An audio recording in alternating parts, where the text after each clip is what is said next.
അസ്സലാമു അലൈക്കും വറഹ്മത്തുള്ളാഹി വബറകാതുഹു.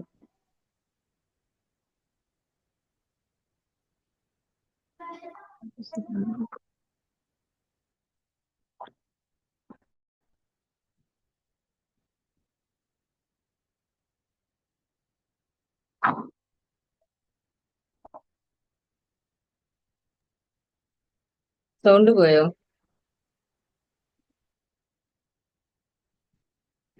ഇല്ല, സൗണ്ട് ഉണ്ടല്ലോ.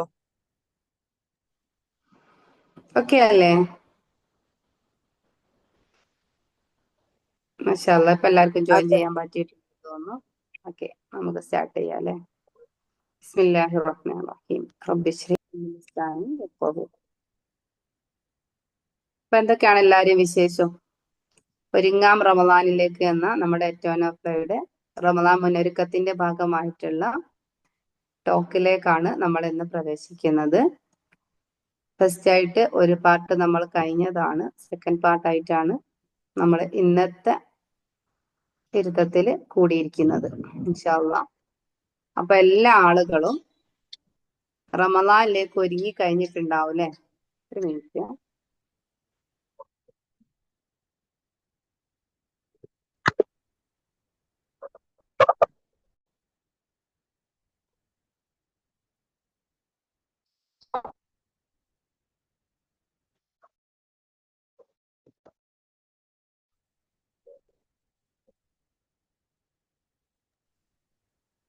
ഓക്കെ, അപ്പൊ റമദാനിലേക്കുള്ള എല്ലാ മുന്നൊരുക്കങ്ങളും കഴിഞ്ഞ് നമ്മുടെ പടിവാതിൽ എത്തി നിൽക്കുകയാണല്ലേ റമദാന്. നമ്മുടെ വീടിന്റെ നനച്ചുകുളി കാര്യങ്ങളൊക്കെ കഴിഞ്ഞ് പുറം ഭാഗങ്ങളിലുള്ള എല്ലാ മോടികളും നമ്മൾ പുതുക്കിയിട്ടുണ്ട്, അലങ്കരിച്ചിട്ടുണ്ട്. പിന്നെ നമ്മുടെ വീടുകളും പരിസരങ്ങളും നമ്മുടെ ശരീരവും വസ്ത്രങ്ങളും എല്ലാ കാര്യങ്ങളും നമ്മൾ റമദാനിന് വേണ്ടി ഒരുക്കിയിട്ടുണ്ട്. അതേപോലെ നമ്മുടെ അകത്തളം ഒന്ന് ശുദ്ധിയാക്കേണ്ടതുണ്ട്. ചെറിയ ചെറിയ കാര്യങ്ങളിലൂടെ നമ്മുടെ ഉള്ളിനെ കൂടി എങ്ങനെ ക്ലിയറാക്കിയെടുക്കാം എന്നുള്ള ഒരു കാര്യത്തിലേക്കാണ് നമ്മൾ ഈ ഒരു ടോപ്പിക്കിലൂടെ ഡിസ്കസ് ചെയ്യുന്നത്. ഏതൊരു കാര്യത്തിനും ഒരുക്കം ആവശ്യമാണ് അല്ലെ? നമ്മള് നമ്മുടെ വീട്ടിലുള്ള എന്തെങ്കിലും ഒരു ഫംഗ്ഷൻ ആണെങ്കിൽ, എന്ത് പരിപാടിയാണെങ്കിൽ അതിന് മുന്നായിട്ട് നമ്മൾ ഒരുപാട് കാര്യങ്ങൾ ഒരുങ്ങി തീർക്കും. അതേപോലെ റമദാനിനെയും നമ്മൾ ഒരുങ്ങി കാത്തിരിക്കേണ്ടതുണ്ട്. എന്തുകൊണ്ടാണ് നമ്മൾ റമദാനിന് വേണ്ടി ഒരുങ്ങണം എന്ന് പറയുന്നത്?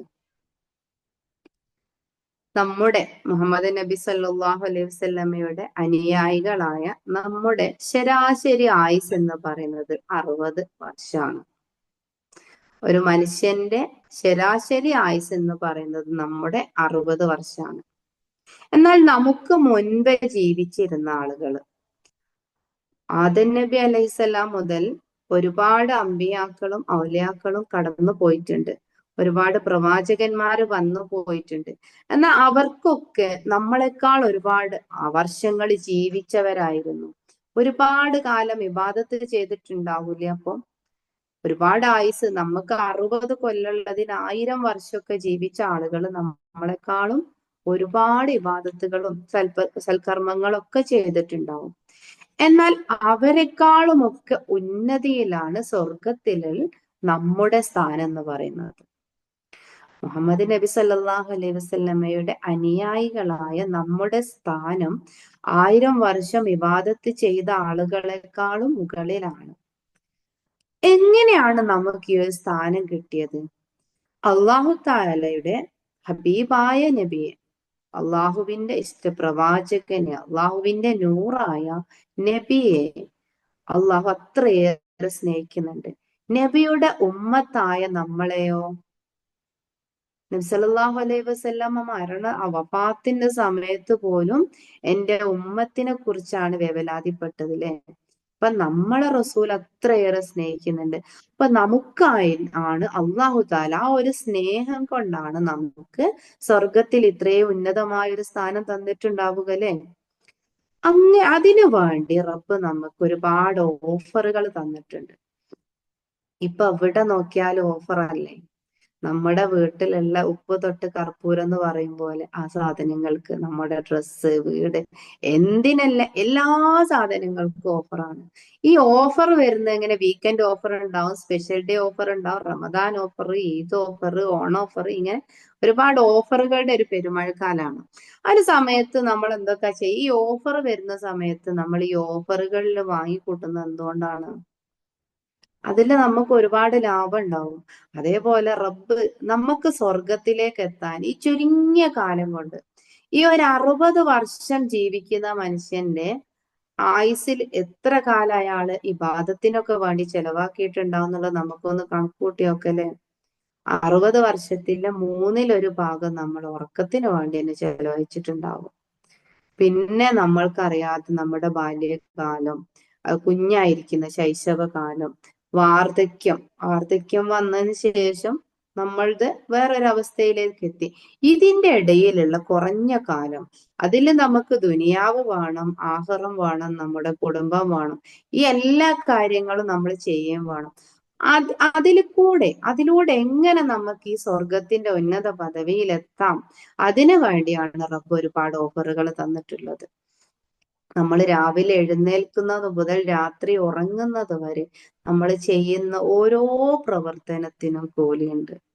ഈ ഓരോ പ്രവർത്തനത്തിനും റബ്ബ് എന്ത് തന്നിട്ടുണ്ട്? ഓഫർ തന്നിട്ടുണ്ട്.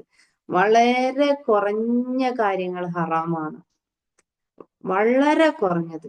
അതുപോലെ വിരലിൽ എണ്ണാവുന്ന കുറച്ച് കാര്യങ്ങൾ മാത്രമേ നിർബന്ധാക്കിയിട്ടുള്ളതുള്ളൂ. ബാക്കി എല്ലാ കാര്യങ്ങളും റബ്ബ് എന്താണ്? ഹലാലാക്കി തന്നതാണ്. ഈ ഹലാലായ കാര്യങ്ങള് റബ്ബിന്റെ സ്നേഹത്തിന് വേണ്ടിയിട്ട്, നമ്മളോടുള്ള സ്നേഹം കൊണ്ട് റബ്ബ് സുബ്ഹാനഹു തആല നമുക്ക് അനുവദിച്ചതാണെന്ന ബോധത്തോടെ ഈ കാര്യങ്ങളൊക്കെ നമ്മൾ ചെയ്യുകയും അത് ആസ്വദിക്കുകയും ചെയ്യുന്ന സമയത്ത് എന്തായിരിക്കും? നമുക്ക് അതിനൊക്കെ പ്രതിഫലമുണ്ട്. അതിനൊക്കെ എന്ത് വേണം? നിയ്യത്ത് വേണം, അല്ലെ? അപ്പം എല്ലാവരും ഒരു ജസ്റ്റ് ഒരു പ്രോസസ്സിന് വേണ്ടിയിട്ട് ഒന്ന് കണ്ണടച്ച് റിലാക്സ് ആയിട്ടിരിക്കുക. ക്യാമറ ഓൺ ആക്കാൻ പറ്റുന്നവരൊക്കെ ഓൺ ആക്കിക്കോളൂ കേട്ടോ. മറ്റാരും കാണാനൊന്നുമില്ല. ഇതിൽ കയറിയതൊക്കെ സ്ത്രീകൾ തന്നെയാണ്. അപ്പോൾ നിങ്ങൾ അത്യാവശ്യം നല്ല രീതിയിൽ വീട്ടിലുള്ള അവസ്ഥയിലാണെങ്കിലും കുഴപ്പമില്ല, ക്യാമറ ഓൺ ആക്കിയിരിക്കുകയാണെങ്കിൽ അതായിരിക്കും ഏറ്റവും ബെറ്റർ. മാഷാ അല്ലാഹ്. ഓക്കെ, ഇനി എല്ലാവരും ഒന്ന് കണ്ണടച്ച് റിലാക്സ് ആയിട്ടൊന്ന് ഇരിക്കും. ഒന്ന് ഫ്രീ ആയിട്ടിരിക്കുക. ചുറ്റിനുള്ള ഡിസ്റ്റർബൻസ് ഇതൊക്കെ ഒന്ന് മാറിയിട്ട് ഒന്ന് ഫ്രീ ആയിട്ടിരിക്കുക.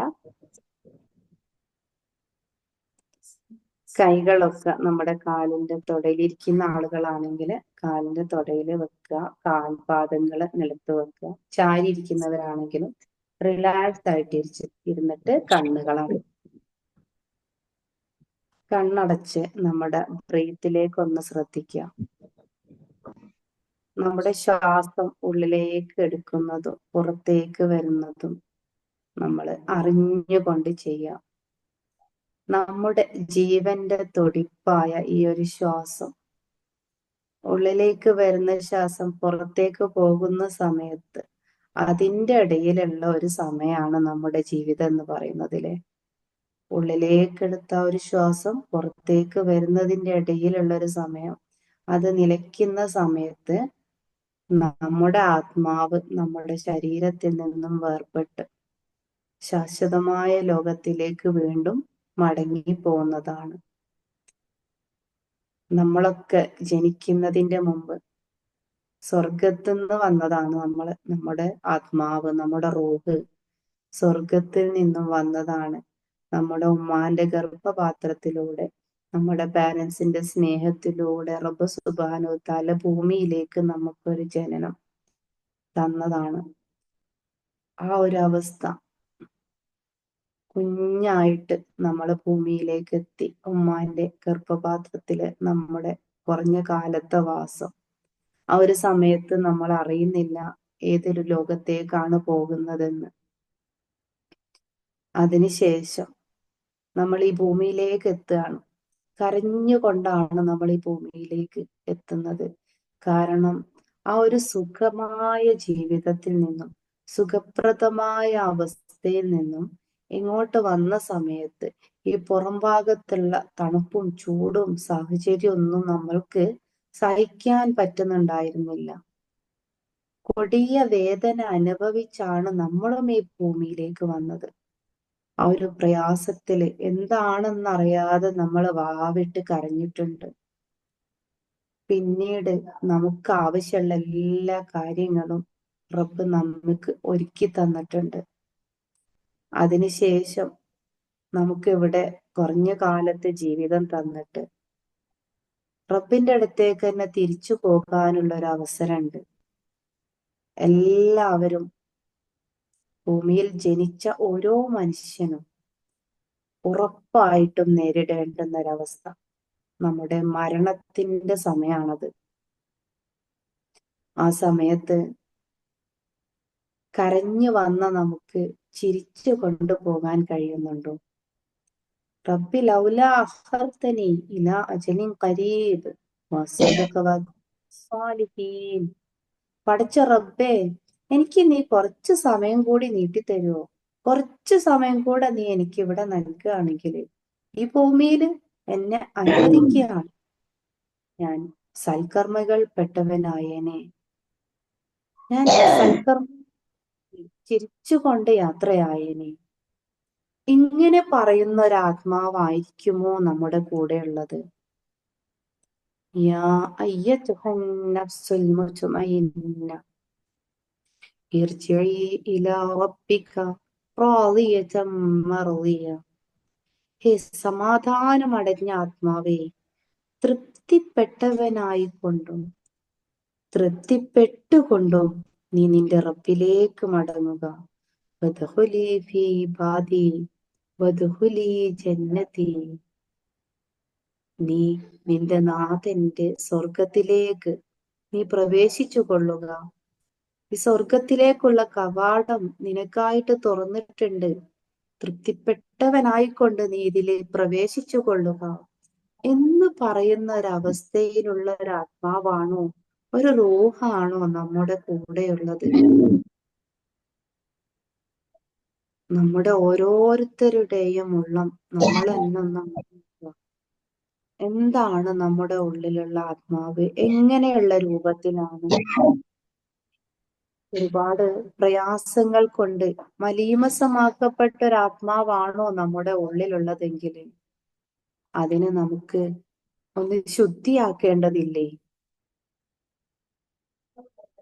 ഈ കറകളെല്ലാം കളഞ്ഞിട്ട് അള്ളാഹു തആല നമുക്ക് തന്ന ഈ റമളാനിനെ നമ്മൾ ഈ ആത്മാവിനെ പരിശുദ്ധമാക്കിയിട്ട് നമ്മൾ ഈ ലോകത്തേക്ക് വന്നപ്പോൾ ആ ഒരു നിഷ്കളങ്കതയില് നമുക്ക് തിരിച്ചു പോകേണ്ടതില്ലേ?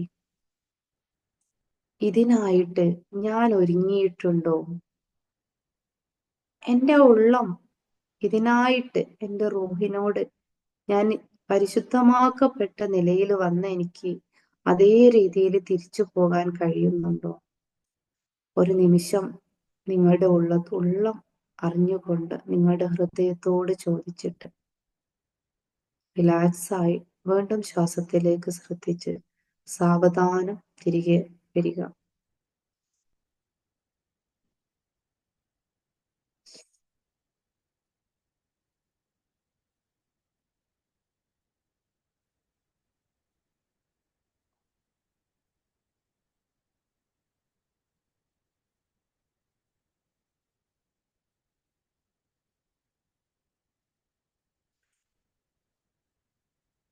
അപ്പം നമ്മുടെ യാത്ര എന്ന് പറയുന്നത്, life is a journey from Allah to Allah. അള്ളാഹുവിന്റെ അരികിൽ നിന്ന് തുടങ്ങിയിട്ട് റബ്ബിന്റെ അരികിലേക്ക് തന്നെ എത്തുന്ന ഒരു യാത്രയാണ് നമുക്കുള്ളതല്ലേ? നമ്മള് ഗർഭാവസ്ഥയിൽ എത്തുന്നതിന് മുമ്പ് ഒരു ലോകം ഉണ്ടായിരുന്നു. ആലമുൽ അർവാഹിൽ നിന്ന് നമ്മൾ വന്ന് ഗർഭകാലത്തിൽ നമ്മള് ഉമ്മാന്റെ വയറ്റിൽ നിന്ന സമയത്തുള്ള ഒരു ലോകം. അത് കഴിഞ്ഞിട്ട് ഈ ദുനിയാവില് അലമുദ്ദുനിയ, ഈ ദുനിയാവിലുള്ള ഒരു ജീവിതം. അത് കഴിഞ്ഞിട്ട് നമുക്കൊരു ചെറിയൊരു സ്റ്റേഷനും കൂടെ ഉണ്ട്, ഖബർ ജീവിതം, ആലമുൽ ഖബർ. അതിനുശേഷം നമ്മൾ ഒരുമിച്ച് കൂട്ടപ്പെടുന്നുണ്ട് ആലമുൽ മഹ്ശറ, മഹ്ശറ എന്നൊരു ലോകം. അതിനുശേഷം നമുക്ക് രണ്ട് വഴികളുണ്ട്. ഒന്ന് സ്വർഗത്തിലേക്കും ഒന്ന് നരകത്തിലേക്കും. ഇതിലേത് വേണമെന്ന് തീരുമാനിക്കാനുള്ള ഒരു കുറഞ്ഞ സമയമാണ് നമുക്ക് കിട്ടിയത്. അത് ഈ ആലമുദ്ദുനിയ. നമ്മള് ജനിക്കുന്നതിന്റെ മുമ്പുള്ള ലോകം എവിടെയായിരുന്നെന്ന് നമുക്ക് അറിയില്ല. ഗർഭാവസ്ഥയിലുള്ള നമ്മുടെ മാനസികാവസ്ഥ എന്തായിരുന്നു എന്ന് നമുക്കറിയില്ല. ഇനി മരണശേഷം ഖബറിലുള്ള അവസ്ഥ എന്താണെന്ന് നമുക്കറിയില്ല. മഹ്ശറയിലുള്ളതും നമുക്കറിയില്ല. നമ്മുടെ വിശ്വാസപ്രകാരം നമ്മൾ കേട്ടറിഞ്ഞ റസൂൽ സല്ലല്ലാഹു അലൈഹി വസല്ലമ റബ്ബ് സുബ്ഹാനഹു വതആല നബിയിലൂടെ നമുക്ക് അറിയിച്ചു തന്ന കാര്യങ്ങളല്ലാതെ അനുഭവിച്ചവരാരും പറഞ്ഞ ഒരു കഥയും നമുക്കറിയില്ല. നമ്മൾക്ക് ആകെ അറിയാവുന്ന ഒരു സ്ഥലം അലമുദ്ദുനിയ, ഈ ദുനിയാവിലെ ജീവിതം മാത്രമാണ്. ഈ ദുനിയാവിലുള്ള അവസ്ഥയിൽ നമ്മൾ എന്താണോ ശേഖരിക്കുന്നത് അതായിരിക്കും നമ്മുടെ ഭാവിയിലുള്ള ശാശ്വതമായ ജീവിതത്തിലേക്കുള്ള വഴി നിശ്ചയിക്കുന്നതിലെ. അപ്പം നമ്മൾ ഇതിനു വേണ്ടി എന്താ ചെയ്യേണ്ടത്? ഒരു മുസ്ലിമായ നമ്മളൊരു മുസ്ലിം ആയിട്ടിരിക്കണം അല്ലെ. മുസ്ലിം ആവാൻ ഈമാൻ കാര്യങ്ങളും ഇസ്ലാം കാര്യങ്ങളും നിർബന്ധമായി നമ്മൾ പാലിക്കണം. ഇതില് അള്ളാഹുവിനെ വിശ്വസിക്കുക, വിശ്വാസപരമായ 6 കാര്യങ്ങൾ. ഇസ്ലാം കാര്യങ്ങളിൽ ഏറ്റവും നിർബന്ധാക്കപ്പെട്ടത് നിസ്കാരമാണ്. 5 വക്ത് നിസ്കാരം ഒരു എക്സ്ക്യൂസും ഇല്ലാത്തൊരു കാര്യമാണ്. അത് കൃത്യമായിട്ട് നിർവഹിക്കുക. നോമ്പ് നോൽക്കാൻ കഴിയുന്നവർ നോൽക്കുക, സക്കാത്ത് കൊടുക്കേണ്ടവർ കൊടുക്കാം, ഹജ്ജ് കഴിവുള്ളവർക്ക് ചെയ്യാം. ഇങ്ങനെ ഓരോ കാര്യവും അതിന് എക്സ്ക്യൂസുകൾ ഉണ്ടെന്നാൽ നിസ്കാരം അത്രയും പ്രധാനപ്പെട്ടതാണ്. അത് നിലനിർത്തുക എന്നത് ഓരോ മുസ്ലിമിന്റെയും കർത്തവ്യമാണ്. അപ്പൊ കർമ്മപരമായ കാര്യങ്ങളിൽ ഏറ്റവും പ്രധാനപ്പെട്ട നിസ്കാരം നിലനിർത്തൽ നിർബന്ധമാണ്. അതേപോലെ റബ്ബ് നമ്മളോട് നിർബന്ധമായിട്ട് കൽപ്പിക്കപ്പെട്ടതും. എന്നാൽ അതിനേക്കാളൊക്കെ ഉപരി നമുക്ക് ഒരു ഏറ്റവും സ്വർഗ നിവാസികളായ ആളുകളുടെ ലക്ഷണങ്ങൾ പറയുമ്പോൾ ഒരു ഹദീസില് റസൂൽ സല്ലല്ലാഹു അലൈഹി വസല്ലമ പറഞ്ഞതായിട്ടുള്ള ഒരു സ്വഹാബിയെ ചൂണ്ടിയിട്ട് അദ്ദേഹം വരുന്നത് കണ്ടപ്പോ നബി പറയുന്നുണ്ട്, ആ വരുന്ന മനുഷ്യന് സ്വർഗത്തിലാണെന്ന്. അപ്പൊ ഈ ഒരു മനുഷ്യനെ അയാൾ ചെയ്യുന്ന പ്രത്യേകമായ അമല് എന്താണെന്ന് പഠിക്കാൻ വേണ്ടിയിട്ട് ഒരു സ്വഹാബി അദ്ദേഹത്തിന്റെ കൂടെ താമസിക്കുകയാണ്. അപ്പൊ കുറഞ്ഞ ദിവസങ്ങള് താമസിച്ച് ഇയാളെ നോക്കി കാണുന്നുണ്ട്, ദിവസവും അയാളെ നിരീക്ഷിക്കാൻ തുടങ്ങി. എന്നാൽ ഇദ്ദേഹത്തിന് ഒന്നും കണ്ടുപിടിക്കാൻ പറ്റിയിട്ടില്ല. അങ്ങനെ അവസാനം അദ്ദേഹം ഈ മനുഷ്യന്റെ അടുത്ത് പോയിട്ട് പറയുന്നുണ്ട്, റസൂല് നിങ്ങളെ കുറിച്ച് ഇങ്ങനെ പറഞ്ഞിട്ടുണ്ട്, നിങ്ങൾ സ്വർഗാവകാശിയാണെന്ന്. ഞാൻ നിങ്ങളെ നിരീക്ഷിച്ചിട്ട് ഒന്നും എനിക്ക് പ്രത്യേകമായിട്ട് കാണാൻ കഴിഞ്ഞിട്ടില്ല. സാധാരണ എല്ലാരും ചെയ്യുന്നത് പോലെ നിസ്കരിക്കുന്നുണ്ട്, നോമ്പ് നിൽക്കുന്നുണ്ട്, ജോലിക്ക് പോകുന്നുണ്ട്. ഈ കാര്യങ്ങളല്ലാതെ പ്രത്യേകമാക്കപ്പെട്ട ഒന്നും എനിക്ക് കണ്ടെത്താൻ കഴിഞ്ഞിട്ടില്ല എന്ന് പറയുന്നു. അപ്പൊ ആ സ്വഹാബി പറഞ്ഞിട്ടുണ്ട്, എനിക്ക് ഈ ഭൂമി ലോകത്ത് ഒരാളോടും ഒരു വെറുപ്പോ വിദ്വേഷവും ഇല്ല.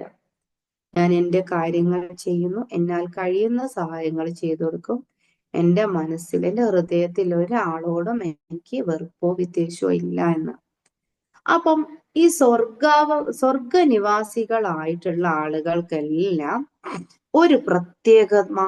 ഈ ഒരു പ്രത്യേകത എല്ലാവർക്കും ഉണ്ട്. എന്താണ്? അവരുടെ ഹൃദയം ശുദ്ധിയുള്ളതായിരിക്കും.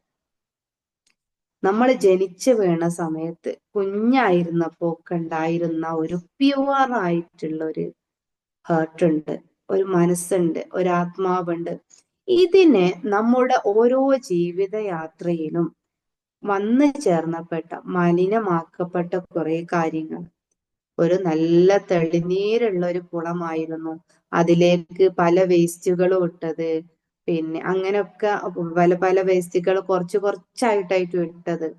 അങ്ങനെ ആ ഒരു ജലാശയം പിന്നെ മലീമസമാകുന്നത് പോലെ നമുക്ക് ചുറ്റുമുള്ള ഒരുപാട് ഇമ്പ്യൂരിറ്റീസ്, ഒരുപാട് മാലിന്യങ്ങൾ നിറഞ്ഞിട്ട് നമ്മുടെ ആത്മാവ് എന്തായിട്ടുണ്ടാകും? മലീമസമായിട്ടുണ്ടാകും. എന്നാൽ ഇതിനൊക്കെ നമുക്കൊന്ന് ക്ലീൻ ചെയ്തിട്ട് നമ്മൾ വീടും പരിസരവും നനച്ചു തുടച്ച് എടുക്കാത്ത പാത്രങ്ങളൊക്കെ കഴുകി വെച്ചതുപോലെ നമ്മുടെ ഉള്ളിൽ നമ്മൾ പോലും അറിയാതെ അടിഞ്ഞുകൂടി ചെറിയ ചെറിയ എന്താ വേസ്റ്റുകളൊക്കെ അടിഞ്ഞടിഞ്ഞു കൂടുന്ന സമയത്ത് ഉണ്ടല്ലോ അതൊരു ഉറച്ചു പോകുന്ന അവസ്ഥയിലാവുക. അങ്ങനെ ആയിട്ടുള്ള എല്ലാം ഒന്ന് തേച്ച് മിനുക്കിയിട്ട് നമ്മുടെ ഹൃദയത്തെ പരിശുദ്ധമാക്കിയിട്ട് വേണം നമുക്ക് ഈ റമളാനെ വരവേൽക്കാൻ. ഇൻഷാ അള്ളാ നമുക്ക് അതിന് വേണ്ടിയിട്ടുള്ള ഓരോ ഒരുക്കങ്ങളും തുടങ്ങണം. നമ്മുടെ ഹൃദയത്തെ പരിശുദ്ധാക്കാൻ നമ്മൾ എന്താ ചെയ്യേണ്ട? ആദ്യമായിട്ട് എന്തൊക്കെ ഇമ്പ്യൂരിറ്റീസ് ആണ് നമ്മളിൽ ഉണ്ടാവുക? നമ്മളിപ്പം പ്രത്യക്ഷത്തിൽ എന്നോട് ചോദിച്ചാലും നിങ്ങളോട് ചോദിച്ചാലും നമ്മൾ പറയും എനിക്ക് ആരോടും ഒരു വെറുപ്പും വിദ്വേഷവും ഇല്ല. എന്നാൽ ചില സമയങ്ങളിലൊക്കെ നമുക്ക് നല്ല സങ്കടം വരിക, ഒറ്റയ്ക്ക് ഇരിക്കുമ്പോൾ നമ്മൾ കരഞ്ഞു പോവുക, ആവശ്യമില്ലാതെ നമ്മൾ ദേഷ്യം പിടിച്ചു പോവുക, ചില സമയത്ത് ഒരു കാരണവും ഇല്ലാതെ നമ്മൾ എന്ത് ചെയ്യും, പൊട്ടിത്തെറിച്ചു പോവും. ഇങ്ങനെയുള്ള അവസ്ഥകളൊക്കെ നമ്മളിൽ നിന്നും വരുന്നുണ്ടെങ്കിൽ എന്തായിരിക്കും? നമ്മുടെ ഉള്ളിൽ എന്തൊക്കെയോ കറകള് പറ്റിപ്പിടിച്ച് കിടക്കുന്നുണ്ടാകും. അതിനൊക്കെ കഴുകി വൃത്തിയാക്കാൻ വേണ്ടിയിട്ട് നമ്മൾ ആദ്യമായിട്ട് ഉപയോഗിക്കേണ്ട ടൂൾ എന്ന് പറയുന്നത് എന്താണെന്നറിയോ? ഗ്രാറ്റിറ്റ്യൂഡാണ്. നമ്മൾ സോപ്പിട്ട് പാത്രം കഴുകി ഉരയ്ക്കുന്നത് പോലെ നമ്മുടെ ഉള്ളിലുള്ള ഈ കറകളൊക്കെ ഒന്ന് പതപ്പിച്ചെടുക്കാൻ വേണ്ടിയിട്ട് നമ്മൾ ഫസ്റ്റ് ആയിട്ട് എന്ത് ചെയ്യണം? ഗ്രാറ്റിറ്റ്യൂഡ് എന്ന ഒരു എന്താ സോപ്പ് ഉപയോഗിച്ചിട്ട് നമ്മുടെ ഉള്ളത്തെ ഒന്ന് ഉരയ്ക്കാൻ തയ്യാറാവണം. എന്താണ് ഈ ഗ്രാറ്റിറ്റ്യൂഡ് എന്ന് പറയുന്നത്?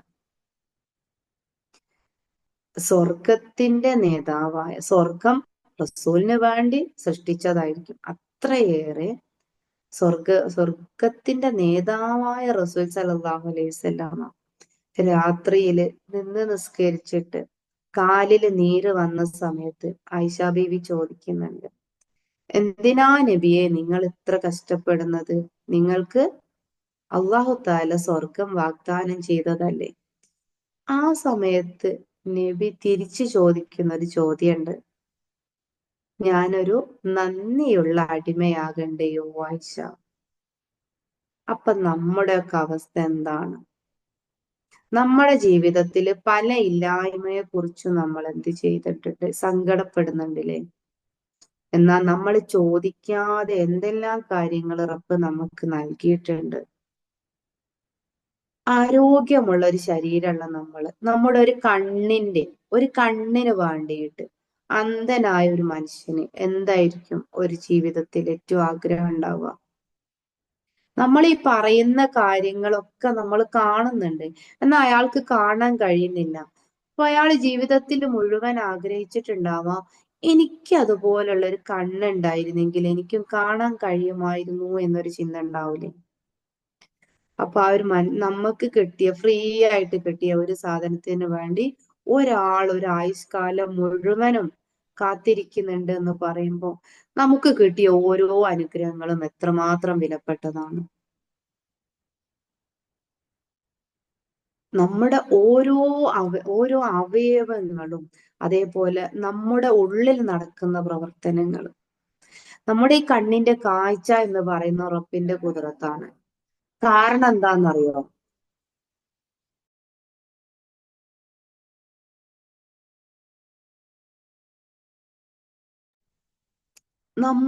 നമ്മുടെ കണ്ണിനൊരു പ്രത്യേകത ഉണ്ട്. ഒരു ഫ്രീക്വൻസിന്റെ ഉള്ളിലുള്ള കാര്യങ്ങൾ മാത്രമേ നമ്മുടെ കണ്ണുകൊണ്ട് കാണാൻ കഴിയൂ. ആ ഒരു ഫ്രീക്വൻസിയിൽ നോക്കുമ്പോൾ മാത്രമേ നമ്മുടെ ഭൂമിക്ക് ഇങ്ങനെയും വർണ്ണാഭമായിട്ട് കാണാൻ പറ്റുന്നുള്ളൂ, കളർഫുൾ ആയിട്ട് കാണാൻ കഴിയുന്നുള്ളൂ. ശാസ്ത്രലോകം ഇന്ന് തെളിയിച്ച കാര്യങ്ങളിൽ പെട്ടതാണ്, ചില ജീവികളുടെ കണ്ണിലൂടെ കാണുമ്പോൾ മുഴുവനും ചുവപ്പ് കളറാണ്, ചിലത് ബ്ലാക്ക് ആൻഡ് വൈറ്റ് മാത്രമാണ്. പക്ഷെ അള്ളാഹു സുബ്ഹാനഹു തആല ഈ ഭൂമിയെ സൃഷ്ടിച്ചത്, ഈ ഭൂമിയിലുള്ള സകല വസ്തുക്കളെയും സൃഷ്ടിച്ചത് എന്തിനു വേണ്ടിയിട്ടാണ്? മനുഷ്യന് വേണ്ടിയിട്ടാണ്, നമുക്ക് ആസ്വദിക്കാൻ വേണ്ടിയിട്ടാണ്, നമ്മുടെ സന്തോഷത്തിന് വേണ്ടിയിട്ടാണ്. അപ്പം ഈ കാഴ്ചകൾ, ഈ പച്ച, ചുവപ്പ്, നീല, നമ്മുടെ പ്രകൃതിയിൽ കാണുന്ന കളറുകള് നമ്മുടെ കണ്ണിൽ കൂടെ കാണുമ്പോഴാണ് ഇത്രയും മനോഹരമായിട്ട് കാണുന്നത്. അതുപോലെ നമുക്ക് ചുറ്റും ഒരുപാട് ശബ്ദങ്ങളുണ്ട്. എന്നാൽ നമ്മൾ കേൾക്കുന്നത് ഒരു നിശ്ചിത ഫ്രീക്വൻസിക്ക് ഉള്ളിലുള്ള ശബ്ദം മാത്രമാണ്. ഇത് റബ്ബിന്റെ കുദ്റത്തല്ലേ, റബ്ബിന്റെ അനുഗ്രഹമല്ലേ? ഇങ്ങനെ നോക്കിയാല് നമ്മൾ ഒരായുസ് കൊണ്ട് എണ്ണിയാൽ ഒടുങ്ങാത്ത അത്രയും അനുഗ്രഹം റബ്ബ് തന്നിട്ടുണ്ട്.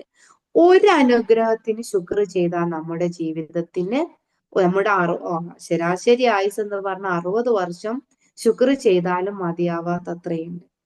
നമുക്ക് താമസിക്കാൻ വീടുണ്ടെങ്കിൽ, നമ്മൾക്ക് മക്കളുണ്ടെങ്കിൽ, നമുക്ക് കുടുംബം ഉണ്ടെങ്കിൽ, നമുക്ക് ഭർത്താക്കന്മാരുണ്ടെങ്കിൽ, മാതാപിതാക്കൾ ഉണ്ടെങ്കിൽ, മാതാപിതാക്കളുടെ സ്നേഹം ഉണ്ടെങ്കിൽ, അത് റബ്ബിന്റെ അപാരമായ അനുഗ്രഹമാണ്. അവരുടെ മനസ്സിൽ നമ്മളോട് ഒരു സ്നേഹം ഉണ്ടാവുക എന്ന് പറയുന്നത് റബ്ബിന്റെ അനുഗ്രഹമാണ്.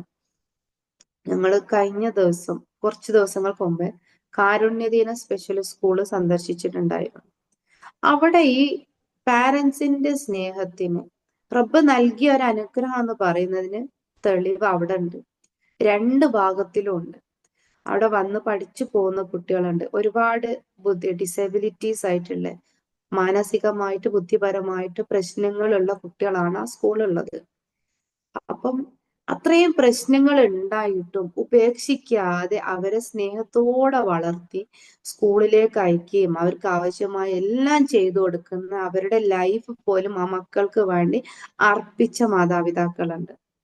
എന്നാല് അവിടെ അവിടെ നിന്ന് താമസിക്കുന്ന 35ഓളം കുട്ടികൾ അവിടെ ഉണ്ട്. അവരെ പ്രത്യേകത എന്താണെന്നറിയോ? അവർക്ക് ഈ ഭൂമിയില് നമ്മൾ ആരെങ്കിലും കാണുന്നുണ്ടെങ്കിൽ ആ കാണുന്ന ആളുകളല്ലാതെ മറ്റൊരു ബന്ധം ഈ ഭൂമിയിലുള്ളതായിട്ട് അവർക്ക് അറിയില്ല. എന്തായാലും ഒരച്ഛന്റെ അമ്മയുടെ കുട്ടിയായിട്ടേ ഒരു മനുഷ്യൻ ഈ ഭൂമിയിൽ ജനിക്കുന്നുള്ളൂ. അതാരാണെന്ന് അവർക്കറിയില്ല. വീടറിയില്ല, കുടുംബം അറിയില്ല. അവർക്ക് ബുദ്ധിയും ഇല്ല, വൈകല്യങ്ങളും ഉണ്ട്. ബസ് സ്റ്റാൻഡിൽ നിന്നും റെയിൽവേ സ്റ്റേഷനിൽ നിന്നൊക്കെ കിട്ടിയിട്ട് ഇവിടെ താമസിപ്പിച്ചതാണ്. അപ്പൊ മാതാപിതാക്കളോട് നമ്മൾക്കുള്ള ഒരു സ്നേഹം എന്ന് പറയുന്നത് റബ്ബിന്റെ കരുണയാണ് എന്നതിന്റെ ഒരു ഉദാഹരണം അവിടെ നമുക്ക് രണ്ട് ഭാഗത്തുനിന്നും കാണാൻ കഴിയുന്നതാണ്.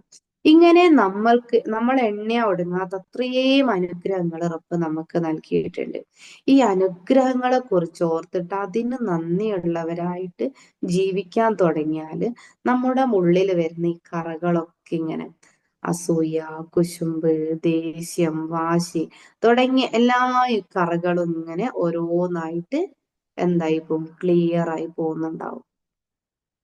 മറ്റൊന്ന്, നമ്മളെൽപ്പം ഒന്ന് സോപ്പിട്ട് കഴുകിയിട്ട് പോവാത്തത് മറ്റ് പല സാധനങ്ങൾ ഉപയോഗിച്ച് ഒരതിയൊക്കെ കഴുകുന്നുണ്ടാവൂലേ? അതേപോലെ നമുക്ക് എത്താത്തത് നമ്മള് അതിനൊക്കെ കുറെ ഉപകരണങ്ങൾ യൂസ് ചെയ്യുന്നുണ്ട്.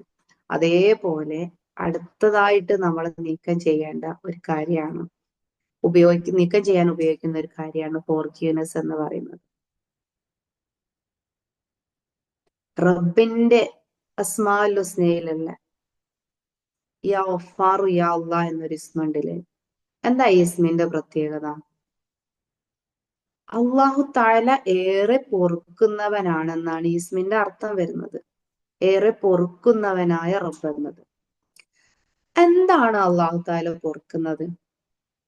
നമ്മളിൽ നിന്നും വന്നു പോയിട്ടുള്ള എല്ലാ തെറ്റുകുറ്റങ്ങളും പുറത്തിട്ട് അതില്ലാത്ത ഒരു അവസ്ഥയിൽ വരെ എത്തിക്കുന്നുണ്ട്. നമ്മൾ ദുആ ചെയ്യണം, തൗബ ചെയ്ത് ഖേദിച്ച് മടങ്ങുന്നവരുടെ എല്ലാ ദോഷങ്ങളും പുറത്തിട്ട് നമ്മള് ദോഷം ചെയ്യാത്ത ആളുകളെ പോലെ ശുദ്ധിയാകുന്നുണ്ട്. അപ്പൊ ഈ ഇസ്മ കൊണ്ട് നമ്മളോട് നമ്മുടെ ജീവിതമായിട്ട് ബന്ധപ്പെടുത്തുമ്പോൾ, നമ്മൾ ആ ഇസ്മുമായിട്ട് സ്വഭാവം ശ്രദ്ധിക്കുമ്പോൾ നമ്മൾ ചെയ്യേണ്ട ഒരു കാര്യം റബ്ബ് പറയുന്നുണ്ട്. നിങ്ങളുടെ സഹോദരങ്ങൾക്കിടയിൽ വന്നു പോയിട്ടുള്ള തെറ്റുകൾ നമ്മൾ പുറത്തു കൊടുക്കുക. നമ്മൾക്ക് നമ്മളുമായിട്ട് ബന്ധപ്പെട്ട് എന്തെങ്കിലും പ്രശ്നങ്ങൾ വന്നു പോയിട്ടുണ്ടെങ്കിൽ അത് പുറത്തു കൊടുക്കുക. നിങ്ങൾക്ക് റബ്ബ് സുബ്ഹാനഹു വ തആല പുറത്തു തരുന്നത് നിങ്ങൾ ഇഷ്ടപ്പെടുന്നില്ലയോ എന്നാണ് റബ്ബ് ഖുർആനിലൂടെ അള്ളാഹു തആല ചോദിച്ചത്. അള്ളാഹു തആല ഏറെ പൊറുക്കുന്നവനാണ്. നിന്റെ സഹോദരന് പുറത്തു കൊടുക്കുമ്പോ റബ്ബ് നിങ്ങൾക്ക് പുറത്തു തരുന്നതിന് നിങ്ങൾ ഇഷ്ടപ്പെടുന്നില്ലേ? അപ്പം നമ്മുടെ ഇടയിൽ ഉണ്ടായിട്ടുള്ള ഒരു ഇത് നമ്മൾ കേൾക്കുമ്പം ഓക്കെയാണ്, പക്ഷെ നമുക്ക് ഒറ്റയടിക്ക് പറയുകയും ചെയ്യാം. എന്നാല് ഈ ഒരു സാധനത്തെ നമുക്ക് എന്ത് ചെയ്യാനുണ്ട്? കുറച്ച് പാടാ നമ്മുടെ ഉള്ളെന്ന് പോക്കിയെടുക്കാൻ.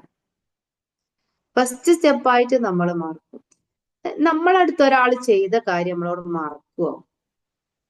ഒരിക്കലും ഇല്ല കേട്ടോ. മറക്കാൻ നമുക്ക് കഴിയൂല. എന്ത് നമുക്ക് വന്നു പോയിട്ടുണ്ടെങ്കിലും അത് ഞാൻ മറന്നു അല്ലെങ്കിൽ ഞാൻ ഓർക്കൂല എന്ന് പറഞ്ഞാൽ അത് വീണ്ടും വീണ്ടും വന്നുകൊണ്ടിരിക്കും. എന്നാൽ ആ ഒരു സമയത്ത് നമ്മൾ അനുഭവിച്ച വേദന, ആ ഒരു പ്രയാസം ഒക്കെ നമ്മുടെ ഉള്ളിൽ ഉണ്ടായിക്കൊണ്ടേയിരിക്കും. അതിന് നമ്മൾ എന്ത് ചെയ്യണം? ഫോർഗീവ് ചെയ്ത് കൊടുക്കുക എന്ന് പറയുമ്പോൾ ആ ഒരു കാര്യത്തെ നമ്മൾ ആ ഒരു സമയത്ത് അനുഭവിച്ചതിലേക്ക് നമ്മൾ എത്തിയിട്ട്, പടച്ചോനെ ഇതുപോലൊരു തെറ്റ് എന്റെ അറിവില്ലായിക്കൊണ്ട് ഞാൻ എന്റെ റബ്ബിനോട് ചെയ്തിട്ടുണ്ടെങ്കിൽ അത് റബ്ബ് നമുക്ക് എത്രമാത്രം പുറത്തു തരണം എന്ന് നമ്മൾ ആഗ്രഹിക്കുന്നു, അതുപോലെ നമ്മൾ ഒഴിവാക്കിയെടുക്കണം. അതേപോലെ ഇതിന് കുറച്ച് സ്റ്റെപ്പുകൾ ഉണ്ട്. ഇൻഷാ അള്ളാ ഈ ഒരു ക്ലാസ്സിൽ അതിനെക്കുറിച്ച് ഫുള്ളായിട്ട് പറയാൻ കഴിയില്ല. നമുക്ക് ഒരു റമദാൻ ടാസ്ക് ആയിട്ടുള്ള ഒരു കോഴ്സ് വരുന്നുണ്ട്. നിങ്ങൾക്ക് താല്പര്യം ഉണ്ടെങ്കിൽ അതിൽ ജോയിൻ ചെയ്യാം. അപ്പൊ എന്തായാലും ഫോർഗീവ്നെസ് ആണ് അടുത്തതായിട്ട് നമുക്ക് ചെയ്യാനുള്ള കാര്യം. നമ്മളാൽ വന്നു പോയതും നമ്മളോട് ഉണ്ടായിട്ടുള്ള എല്ലാ കാര്യങ്ങളും നമ്മൾ എന്ത് ചെയ്ത് കൊടുക്കുക? മറ്റുള്ളവർക്ക് നമുക്ക് വേണ്ടി ഫോർഗീവ് ചെയ്ത് കൊടുക്കുക, പുറത്തു കൊടുക്കുക. ഇതിനൊരു എക്സാമ്പിൾ പറയുന്നുണ്ട്. ഒരു നഴ്സറി ടീച്ചർ കുട്ടികൾക്ക് മറ്റുള്ളവരോടുള്ള വെറുപ്പും വിദ്വേഷവുമായിട്ട് നടക്കുന്ന സമയത്ത് നമ്മിലുണ്ടായിരിക്കുന്ന പ്രശ്നങ്ങൾ കാണിക്കാൻ വേണ്ടിയിട്ട് ഒരു ആക്ടിവിറ്റി കൊടുക്കുന്നുണ്ട്. ടീച്ചർ കുട്ടികളുടെ അടുത്ത് പറയും, നിങ്ങൾ നാളെ വരുമ്പം ഒരു പൊട്ടാറ്റോ കൊണ്ടുവരണം. ഒരു പ്ലാസ്റ്റിക് ക്യാരി ബാഗിലാക്കിയിട്ട് ഒരു പൊട്ടാറ്റോ കൊണ്ടുവരണം. കുട്ടികൾ അതേപോലെ കൊണ്ടുവരുന്നുണ്ട്. എന്നിട്ട് ടീച്ചർ പറയും, ഇതില് നിങ്ങൾക്ക് ദേഷ്യമുള്ള ഒരാളുടെ പേര് എഴുതുക. നിങ്ങളോട് എന്തെങ്കിലും ദേഷ്യം കാണിച്ച ആളുകളോ നിങ്ങൾക്ക് വെറുപ്പുള്ളതോ ആയ ഒരാളുടെ പേര് എഴുതാന്ന്. പേരെഴുതും, കുട്ടികളെ പേരെഴുതും. ടീച്ചർ പറയും ആ ക്യാരി ബാഗിലാക്കിയിട്ട് നിങ്ങൾ അത് കൊണ്ടുപോകണം, നിങ്ങളുടെ കൂടെ കൊണ്ട് നടക്കണം എന്ന് പറയും. എന്നിട്ട് പറയും, ഇനി ആരെങ്കിലും പേരെഴുതാനുണ്ടെങ്കിൽ നാളെ നിങ്ങൾ ഒരു പൊട്ടാറ്റോ കൂടി കൊണ്ടുവരണം. അങ്ങനെ കുട്ടികൾ പിറ്റേ ദിവസവും കൊണ്ടുവരും. അവർക്ക് വെറുപ്പുള്ള ഒരാളുടെ പേരും കൂടെ അതിൽ എഴുതും. അതും ഈ ക്യാരി ബാഗിലാക്കിയിട്ട് കൊണ്ട് നടക്കാൻ പറയും. എവിടെ പോകുന്ന സമയത്തും ഈ ബാഗ് നിങ്ങൾ സൂക്ഷിക്കണം എന്ന് പറയും. അങ്ങനെ ഇത് കുറച്ച് ദിവസങ്ങൾ ആവർത്തിക്കുന്നുണ്ട്. കുറഞ്ഞ ദിവസങ്ങൾ ഇത് കഴിഞ്ഞപ്പം കുട്ടികൾ പറയും, ടീച്ചറെ ഇതിന് ഭയങ്കര ഭാരാണ്, ഇത് കൊണ്ടു നടക്കാൻ പറ്റുന്നില്ല.